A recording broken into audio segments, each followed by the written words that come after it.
Hello friends, welcome to my channel Physics Point. So today our topic is projectile. This topic is very important for the board exam as well as the entrance exam also. So आइए जान लेते हैं कि projectile क्या होता है. So the projectile is that motion when an object is thrown at some angle except vertical into the air and it traces a curved path and come back to the ground under the effect of gravity. तो इसका क्या meaning हुआ कि जब भी हम कोई भी ऑब्जेक्ट हवा में थ्रो करते हैं, ठीक है, सिवाय वर्टिकल के, वर्टिकल डायरेक्शन में अगर हम करेंगे तो ऑब्जेक्ट पहले ऊपर जाएगा फिर वैसे ही वो नीचे आ जाएगा. सो this is the one dimensional motion but the projectile is two dimensional motion. तो इसमें क्या करना है कि हमें हवा में कोई भी ऑब्जेक्ट आपको थ्रो करना है एट एनी एंगल, कोई भी एंगल पे आपको थ्रो करना है और वो जो है हवा में एक कर्व्ड पाथ ट्रेस करेगा and after that it come back to the ground under the effect of gravity. तो वो ग्रेविटी की वजह से अर्थ पे दोबारा से आ जाएगा. देखिए इसकी कई एग्जांपल्स हो सकती हैं, जैसे जैवलिन थ्रो होती है, ठीक है, एक गेम होती है जिसमें जो प्लेयर होता है, जैसे यहाँ पे एक प्लेयर है, ठीक है, उसके हाथ में एक जैवलिन पकड़ा दिया जाता है, ठीक है, वो भागता हुआ इस जैवलिन को हवा में थ्रो करता है and it curves a path like that. तो इस पाथ को आप प्रोजेक्टाइल बोलते हैं, इस पाथ को हम प्रोजेक्टाइल बोलते हैं. तो ऐसे और भी एग्जांपल्स हैं, जैसे क्रिकेट बॉल जो होती है, ठीक है, जब हम एक प्लेयर दूसरे प्लेयर को बॉल पकड़ाता है तो जो पाथ वो बॉल कवर करती है, ठीक है, उस पाथ को प्रोजेक्टाइल बोलते हैं. Next, bomb release from an aeroplane. देखिए जो बॉम्बर प्लेन होते हैं, ठीक है, वो बॉम्ब कैसे प्लेस करते हैं, जैसे ये ग्राउंड है तो सपोज करते हैं कि उसको यहाँ पे, उसका टारगेट यहाँ पे है, ठीक है, तो एरोप्लेन क्या करता है कि यहीं से वो बॉम्ब को रिलीज कर देता है. वो बॉम्ब क्या करता है, due to the its initial velocity वो कुछ ऐसा पाथ ट्रेस करता है, ठीक है, and he hit the target this one, ठीक है. तो ये वाला जो पाथ उसने डिस्प्लेस किया तो इस पाथ को हम प्रोजेक्टाइल बोलते हैं. Next example, bullet fired from a gun. हमें पता है कि कोई भी जो ऑब्जेक्ट है, ठीक है, वो सब पे ग्रेविटी सेम लगती है. तो जब भी कोई बुलेट फायर की जाती है, ठीक है, गन से कोई बुलेट फायर की जाती है, अगर उसके सामने कोई टारगेट नहीं है, ठीक है, तो वो जो बुलेट है वो आगे जाकर दूर सारी जाकर ऐसे ज़मीन पे गिर जाएगी. उस वाले पाथ को भी हम प्रोजेक्टाइल बोलते हैं. नेक्स्ट एग्जांपल क्या होती है, water leaking from the hole in the water tank. तो इसका देखो क्या मीनिंग हुआ. जैसे कई बार जो वाटर टैंक होता है वो कहीं से लीक होता है. सपोज करते हैं कि यहाँ पे एक टाइनी सा होल है तो इसमें से वाटर लीक हो रहा है. तो जब भी वाटर लीक होता है उसकी जो डायरेक्शन होती है वो कुछ इस तरह से होती है, ठीक है.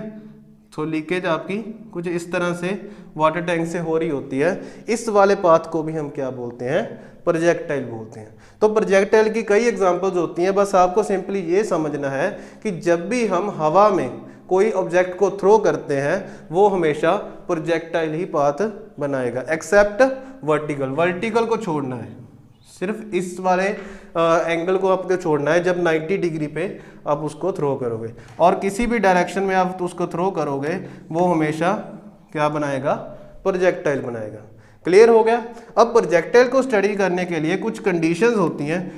ये कंडीशंस हैं हमारे पास 3, ठीक है. फर्स्ट कंडीशन क्या होती है, there should be no air resistance, यानी कि हवा का कोई भी रेजिस्टेंस नहीं होना चाहिए. इसका मीनिंग क्या है कि जब भी हम कोई ऑब्जेक्ट थ्रो करेंगे तो हवा उसको रोकनी नहीं चाहिए, ठीक है.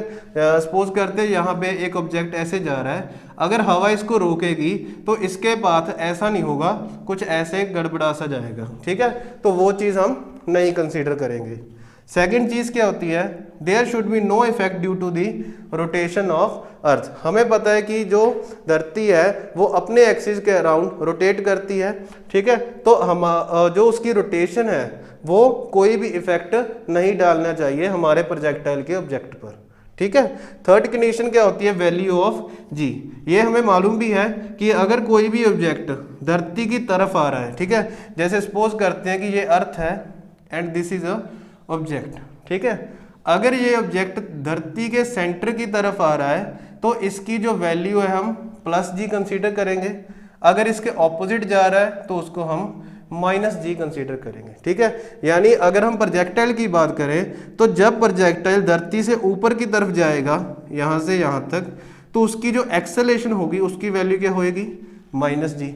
बट जब वो वापस धरती की तरफ आएगा यहाँ से यहाँ तक, तो उसकी वैल्यू क्या हो जाएगी, प्लस ऑफ जी। एक्सेलेरेशन की वैल्यू हम क्या लेंगे, माइनस जी या प्लस जी, ठीक है। अभी बात करते हैं कि इस वाले जो प्रोजेक्टाइल है इस पे कितनी तरह की वेलोसिटीज एक्ट करती हैं, ठीक है। So there are mainly two type of velocity. First is horizontal velocity and second is vertical velocity. तो हमारे पास ऐसे दो तरह की वेलोसिटीज होती हैं। First is horizontal, second is vertical. देखिए कंडीशन कैसे होती है। सपोज करते हैं हमारा ऑब्जेक्ट इस तरह से प्रोजेक्ट किया गया, ठीक है।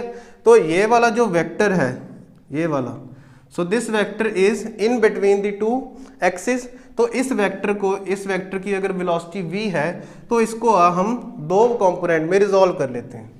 First component is along X axis and second component is along Y axis, ठीक है। तो सपोज करते हैं अगर यहाँ पे एंगल थीटा है तो ये वाला वेक्टर क्या बन गया, v cos थीटा, एंड ये वाला वेक्टर क्या बन गया, v sin थीटा। यहाँ तक क्लियर हुआ। अब ये वाली जो डायरेक्शन है, this direction is horizontal, so this velocity is the horizontal velocity, but this velocity is vertical velocity, ठीक है। तो जो ये वाला जो ऑब्जेक्ट जा रहा है इस पे दो तरह की वेलोसिटीज एक्ट करती हैं। First is horizontal, second is vertical. अब जो हम कंडीशन की बात करें तो जो हॉरिजॉन्टल वेलोसिटी होती है, ठीक है, horizontal velocity is always remains constant. तो इसका क्या मीनिंग हुआ कि जो हॉरिजॉन्टल वेलोसिटी होती है उसकी जो वैल्यू होती है वो हमेशा क्या रहेगी, कांस्टेंट रहेगी, यानी उसकी वैल्यू कभी भी चेंज नहीं होगी। ये कंडीशन क्यों होती है, देखो सपोज करते हैं कि ये एक ऑब्जेक्ट है and this is the acceleration due to gravity towards the earth, ठीक है। ये वाला जो ऑब्जेक्ट जा रहा है इस पे जो एक्सेलरेशन लगेगी वो हमेशा नीचे की तरफ लगती है। अगर मैं हॉरिजॉन्टल की बात करूं तो हॉरिजॉन्टल इस तरफ होगा, ठीक है। तो अगर यहाँ पे एंगल 90 है तो जी वेक्टर को जब हम इस तरफ लेके जाएंगे तो this become g cos 90 degree, ठीक है। तो cos 90 कितना होता है, 0, so this component is become 0। तो इसकी जो एक्सेलरेशन की वैल्यू है वो कितनी आ गई, 0। और एक्सेलरेशन की वैल्यू तभी 0 आती है जब उसकी वेलोसिटी क्या हो, कांस्टेंट हो। सो इसकी जो वेलोसिटी है वो क्या रहेगी, हमेशा कांस्टेंट रहेगी, बिकॉज जो एक्सेलरेशन ड्यू टू ग्रेविटी है उसका हॉरिजॉन्टल कंपोनेंट पे कोई भी इफेक्ट नहीं होता, बट जो वर्टिकल है उस पे उसका इफेक्ट होता है। सो this is a variable velocity, यानी इसकी वैल्यू चेंज होएगी। कैसे होएगी, जैसे अगर ये ऑब्जेक्ट ऊपर की तरफ जा रहा है तो इस पे जो एक्सेलरेशन लग रही है वो क्या लग रही है, minus of g. So minus sign क्या शो करता है कि जो एक्सेलरेशन की वैल्यू है वो कम हो रही है, और एक्सेलरेशन की वैल्यू तब कम होती है जब उसकी वेलोसिटी लगातार डिक्रीज हो रही हो, ठीक है। तो जब ऑब्जेक्ट यहाँ से यहाँ तक जाएगा तो उसकी जो वेलोसिटी होएगी वो क्या होएगी, डिक्रीज, वर्टिकल वेलोसिटी। तो उसकी वर्टिकल वेलोसिटी लगातार क्या हो रही होती है, डिक्रीज हो रही होती है। बट अगर जब ऑब्जेक्ट यहाँ से यहाँ तक आता है तो उसकी एक्सेलरेशन क्या हो जाती है, प्लस जी। तो प्लस जी का मीनिंग क्या है कि उसकी वेलोसिटी इंक्रीज हो रही है। सो उसकी जो वर्टिकल वेलोसिटी है वो क्या हो रही होती है, increase. So this vertical velocity is a variable velocity, either increasing और डिक्रीजिंग। इंक्रीजिंग कब होगी, जब a की वैल्यू प्लस जी होगी। डिक्रीजिंग कब होगी, जब a की वैल्यू माइनस जी होगी। बट हॉरिजॉन्टल वेलोसिटी क्या रहेगी, हमेशा कांस्टेंट रहेगी, बिकॉज इसकी जो एक्सेलरेशन है वो क्या होती है, 0 होती है। ये बातें समझ आ गई। अभी चलते हैं कि जो अब हमारे पास प्रोजेक्टाइल होते हैं वो दो तरह के होते हैं। पहला horizontal projectile, second is angular projectile. Horizontal projectile and second आपको बताया मैंने एंगुलर प्रोजेक्टाइल, ठीक है। तो हॉरिजॉन्टल प्रोजेक्टाइल कब होता है, जब भी कोई ऑब्जेक्ट धरती से थोड़ा सा ऊंचा हो। सपोज करते हैं यहाँ पे एक बिल्डिंग है, तो ये ऑब्जेक्ट बिल्डिंग के टॉप पे है, clear, at some height suppose is h। तो अगर इस ऑब्जेक्ट को यहाँ से हम हॉरिजॉन्टल डायरेक्शन की तरफ फेंकते हैं, ठीक है, हॉरिजॉन्टल डायरेक्शन की तरफ फेंकते हैं, तो ये वाला ऑब्जेक्ट थोड़ा सा तो आगे जाएगा, फिर under the effect of gravity ये कुछ ऐसा पाथ डिस्प्लेस करेगा। तो इस तरह के प्रोजेक्टाइल को हम क्या बोलते हैं, हॉरिजॉन्टल प्रोजेक्टाइल। एंगुलर प्रोजेक्टाइल में क्या होता है कि हम हॉरिजॉन्टल डायरेक्शन को छोड़ देते हैं एंड वर्टिकल को तो हमने हमेशा ही छोड़ना है। Horizontal as well as vertical, इन दोनों डायरेक्शन को छोड़ के और किसी भी एंगल पे अगर आप प्रोजेक्ट करते हो उसको हम बोलते हैं एंगुलर प्रोजेक्टाइल, ठीक है। जैसे ऑब्जेक्ट यहाँ पे है, हमने यहाँ से एंगल बनाया 45, सपोज करते हैं angle is 45, so this projectile goes like that, ठीक है।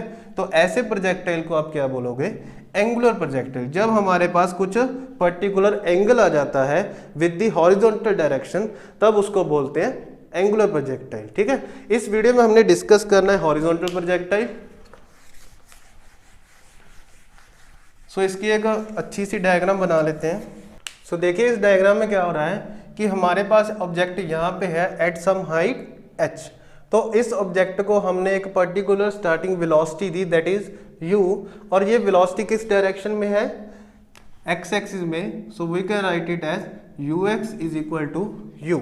सो ux का मीनिंग क्या होगा, initial velocity along x axis which is equal to u। तो हमने इसको इनिशियल वेलोसिटी दी, बट आफ्टर सम टाइम इस पे ग्रेविटी का इफेक्ट लगने लगेगा, तो ये वेलोसिटी कुछ ऐसा पाथ ट्रेस करेगी और इस पॉइंट पे ये हमारे सरफेस को स्ट्राइक करेगी और एंगल कितना बनाएगी with the horizontal, this is beta, और वेलोसिटी कितनी होगी इसकी v, we can say that is v। अब जो v होती है ये कॉम्बिनेशन वेक्टर है vx एंड vy का। अगर इसका मैग्नीट्यूड फाइंड करना है so we can write it as vx square plus vy square. So v is the final velocity, vx is the final velocity along x axis and this is along y axis, ठीक है। तो हमारे पास जो यहाँ पे velocity आएगी, this is the combined effect of horizontal as well as vertical velocity, and इनको आप इंडिविजुअली फाइंड करेंगे, ठीक है। तो यहाँ से लेके अब देखो वर्टिकल पोजीशन तो ये रही, अगर हॉरिजॉन्टल की बात करें तो ये ऑब्जेक्ट पहले यहाँ पे था, ठीक है। सपोज करते हैं this is x is equal to 0, और आफ्टर सम टाइम ये ऑब्जेक्ट धरती को इस पॉइंट पे स्ट्राइक किया, तो यहाँ से लेके यहाँ तक का जो x डिस्टेंस है, इस डिस्टेंस को बोलेंगे हम रेंज r। क्लियर हो गया। तो हमने हॉरिजॉन्टल प्रोजेक्टाइल में 5 चीजें फाइंड करनी है। First is time of flight. तो टाइम ऑफ फ्लाइट क्या होता है कि जितना टाइम यहाँ से लेके यहाँ तक लगा, यहाँ से लेके यहाँ तक जितना टाइम लगा, या इसको ऐसे समझ सकते हो कि जितना टाइम ये हवा में रहा उसको हम बोलेंगे टाइम ऑफ फ्लाइट, जितना टाइम वो हवा में उड़ा, ठीक है। सो नेक्स्ट हम फाइंड करेंगे velocity of projectile, yes velocity of projectile. Third हम फाइंड करेंगे एंगल, फोर्थ हम फाइंड करेंगे इसकी रेंज, एंड फिफ्थ हम फाइंड करेंगे इक्वेशन ऑफ प्रोजेक्टाइल, और we can say that trajectory, ठीक है। तो हॉरिजॉन्टल प्रोजेक्टाइल में हमने 5 चीजें फाइंड करनी होती हैं। First is time of flight, कितना टाइम लगा, suppose this is a t। Velocity of projectile this is v which is equal to vx square plus vy square. Angle is beta, तो angle of beta find करने के लिए हम क्या find करेंगे, tangent of beta, ठीक है। सो range is r and equation of projectile. अब इक्वेशन ऑफ प्रोजेक्टाइल से हमें क्या पता चलेगा कि ये वाला जो कर्व बना, ये कर्व बना, तो ये हमारे मैथमेटिक में इस वाले कर्व को क्या नेमिंग दी हुई है, ठीक है। हमारे पास देखो कई तरह के ग्राफ्स होते हैं, ठीक है। जैसे ग्राफ भी समझ लेते हैं।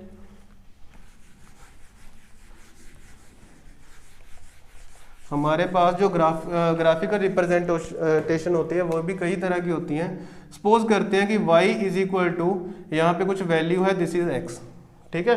तो इक्वेशंस में एक तरफ हम y को कंसीडर करते हैं, एक तरफ x को, इसके साथ कोई भी कांस्टेंट वैल्यूज लगी हुई हैं, ठीक है। तो अगर तो इन दोनों की पावर 1 1 है, अगर y की वैल्यू भी 1 है, x की वैल्यू भी 1 है, तो this is the equation of straight line, ठीक है। तो हमारे पास अगर कोई भी इक्वेशन दी हुई है जिसमें x भी है y भी है एंड उनकी जो पावर्स हैं वो दोनों 1 1 है, ठीक है, तो वो वाली जो इक्वेशन होएगी वो किसकी है, स्ट्रेट लाइन की। अगर इन दोनों में से किसी की पावर v, अगर इन दोनों में से किसी एक की पावर 2 हो गई और एक की पावर 1 रहेगी, like that, so this is the equation of parabola, this is the equation of parabola. अब पैराबोला का पाथ कैसे होता है, लाइक दैट, ठीक है। तो ऐसे जो कर्व सा पाथ बनता है, ये ऐसे भी हो सकता है, ऐसे भी हो सकता है, and it can also like that, ठीक है।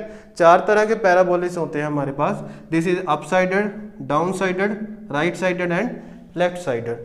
तो ये वाली जो इक्वेशन अगर किसी एक के पास पावर 2 है तो वो वाला इक्वेशन किसका होगा, पैराबोला का होगा।